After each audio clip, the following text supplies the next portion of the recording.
Happy Friday, everyone. TGIF. My name is Ann Darda, and I am a professional psychic, Reiki master, and a death doula, certified death doula.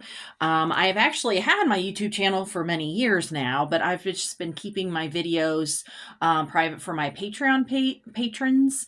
And I do invite all of you to join my Patreon page because I actually am still making videos for my patrons.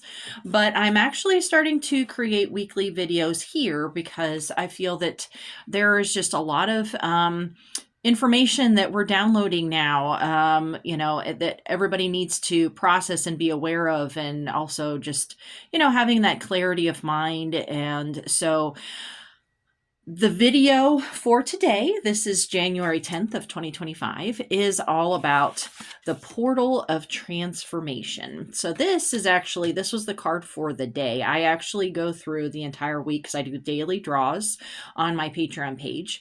And I go through each one of the cards for the entire week for my patrons, and I also do meditations and just talk about all kinds of different things. The card for today is the Portal of Transformation, and this is coming from the deck, The Oracle of Portals.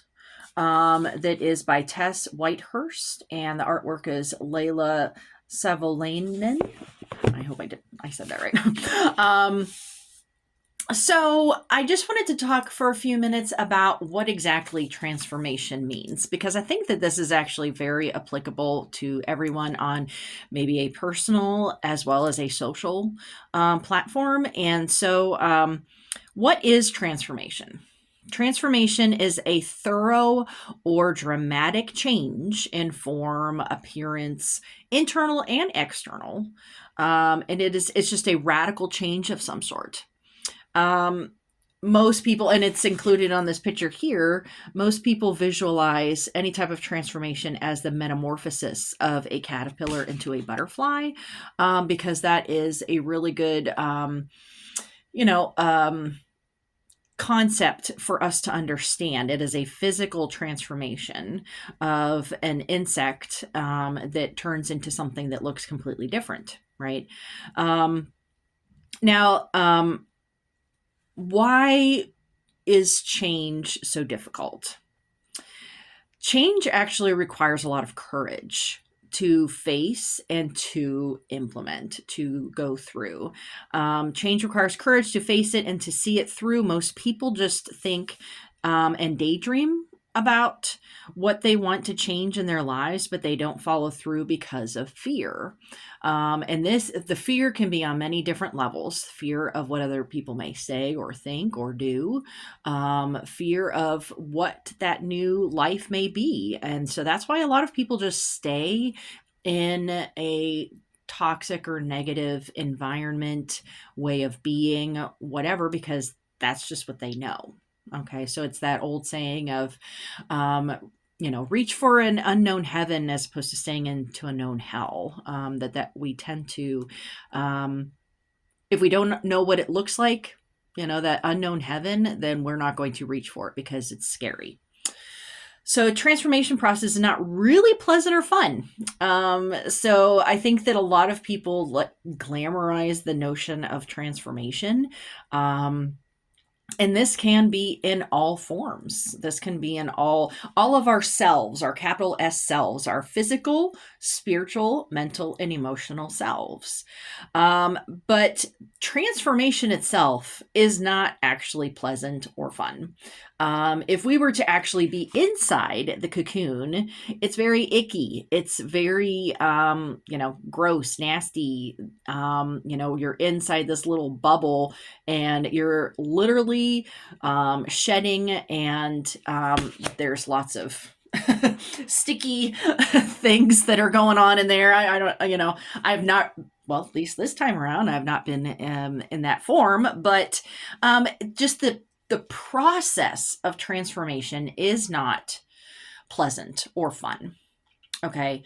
And so that's why a lot of people just stop as soon as they start on a new path. They're, whoa, this isn't fun. This isn't pleasant. This isn't glamorous. So therefore, I'm just not doing it anymore. I'm just going to stay in this space, stay in this way, stay in this, whatever it is.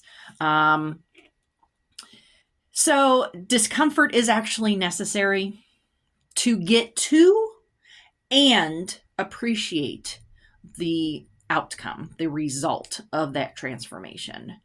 And people don't want to have icky, yucky things that they have to deal with. People don't want to be in discomfort at all. Our society makes us feel like that's why we have instant gratification for buying of things, of, fast food, whatever it is that we have to have things instantaneously. And if we cannot have it instantaneously, then we don't want it. It's too much work. It's not pleasant. It's not fun. And so therefore people do not go through that process of that transformation. So how can you actually get through transformation? And it depends on what kind of transformation you're going through as to how long the process is. Evolution, it just depends on whether you face it or not. Whether you're pushing through, and you don't want to blast through these different changes and not actually absorb the lessons that are involved. But at the same time, if you just are constantly like, nope, I don't feel like it, putting the blinders on, nah, I don't feel like doing that, it's not fun, it's not whatever, then you're just going to be staying. You're not going to be evolving. So the best way to get through transformation is to live in the moment with gratitude during these changes. Gratitude for what you do have in life, and appreciate the people who accept you in your transformation, in through your changes. Okay. And really focusing on those people and who, how they're supporting you and whatever that might be. And if you don't have anybody supporting you, then it is time to find people to support you. It's time to find your tribe. Okay. Some crystals that can help you with transformation. Kunzite. Kunzite is a beautiful purplish, pinkish. It depends on, where it was found. But it is a very high frequency, high vibration crystal. Black tourmaline. This is black tourmaline here. And Super 7. This is my personal favorite, honestly. Super 7 it's the Harmony Stone. It is 7 different crystals that have grown together. And it is the highest frequency energy of crystals. All right. Okay, so now that we have some basic tools in our box of how to face transformation, let's just take a moment. Take this moment and close your eyes. Okay.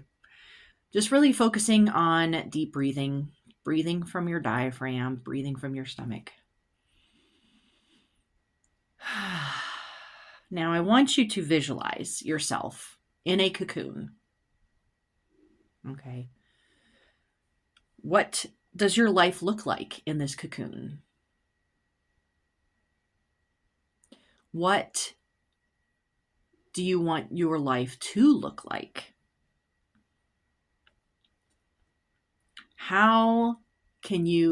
What are the steps involved? How can you manifest that new you?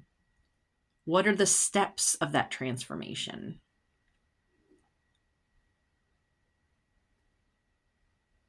And what or who brings you any discomfort with this transformation, and who brings you comfort during this transformation?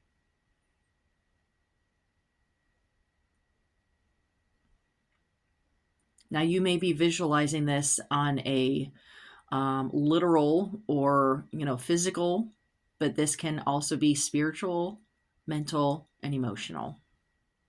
All of these things. And we can't really separate ourselves. So if you're focusing on a physical transformation, then you also have to acknowledge your emotional, mental, and spiritual selves. Okay, so you can open up your eyes now.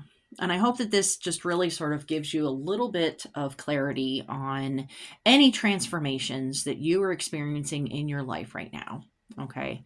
And if you have any questions, you're free to post any comments on here. Please be nice, especially towards other people. I don't care if you talk about me, but if people are posting things, personal things, we are not going to have any hatred on this page, and they will be deleted.